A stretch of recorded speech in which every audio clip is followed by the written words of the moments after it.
Welcome back to How Nosh. Today's review and recap. I've been excited. I have been a fan of He-Man and Master of the Universe since the 80s. I read the comics. I used to watch the TV shows religiously growing up as a kid. I even watched the remake they tried to do with Dolph Lundgren, which sucked. So I was looking forward to see the spin that the new director and his new basic concept of what He-Man would be, Master of the Universe. From the beginning, the trailers that I was watching coming up for a couple months didn't really give you too much.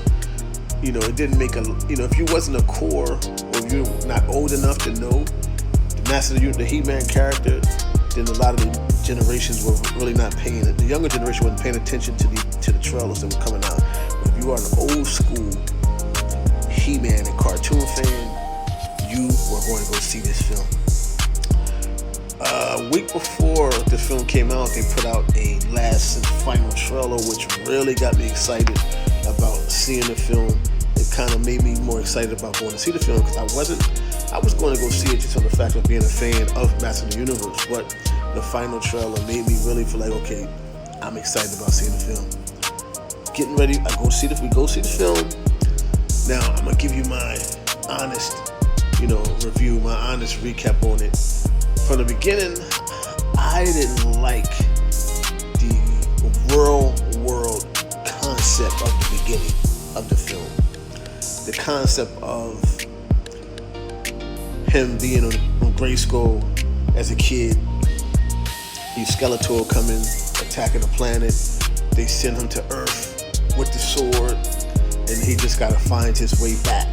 Him living on Earth. I felt like that part of the story we really didn't need to do. I felt like they could have did a whole film in Grayskull and on their planet with He-Man, but here and there, some of the humor was reminiscent of the cartoon. The first act was really just based on him in the real world, making him look crazy to the people, telling him that he's not from here, getting the sword, things of that nature. When we start going into the second act, we really got into him when he got the sword and Layla came to save him and the monster came to Earth trying to get the sword. We really got into him using the sword right away. They told the story of what happened, of him getting into the sword, him getting his butt whipped before realizing he had the power with the sword. The greatest part of the movie was seeing him say, "I have the power." That was something that was like really reminiscent of the cartoon. It really was a great feeling. Knowing that he created the names for all of these characters from Ram Man, was good seeing those characters. But the best part of He-Man was the villain, was Skeletor. Skeletor was comic book and cartoon accurate. When it came to humor, when it came to design, Jared Leto did a great job as Skeletor. I can tell you that he did a great job. The action in the film was incredible.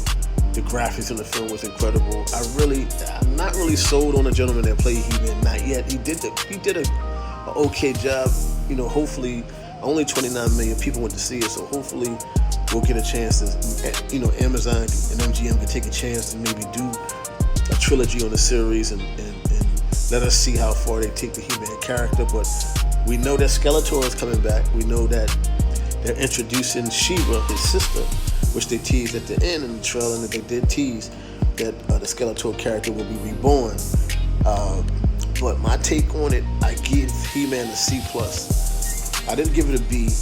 I didn't give it an A because what killed me was in the beginning was the real world story that they presented with him being in the real world, telling people this is the planet he's from, and how they kind of rushed into him getting the sword and kind of that woke type stuff, or they trying to create a story to maybe please the new generation.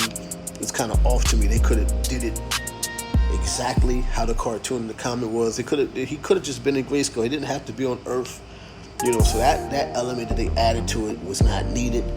The film was good while he was on his planet. Idris Elba did a great job in the film. Jared Leto did a great job. So I'm kind of like wondering where they're going to go with this, how far. Hopefully, the box office didn't deter Amazon from wanting to do more of the films, because they already teasing a few of the post-credit scenes and the end-credit scenes. They're going to do more. I would like to see them do more with Master of the Universe. I just wish they would have not added that real world story to the project. But other than that, it's a C+. If you are from my generation, I'm 49 years old. You're gonna enjoy the Act 1 and you're gonna enjoy Act 2 and 3. Act 1, it kind of it jumps right into it. But if you're from my generation, you'll enjoy the nostalgic. Even Dolph Lundgren and his cameo was real good. Just a throwback to when he did that horrible He-Man film from before. But I gave it a C+. I wish Amazon would do. I would like to see where they go with it, but as of now, that's Master of the Universe. Thank you.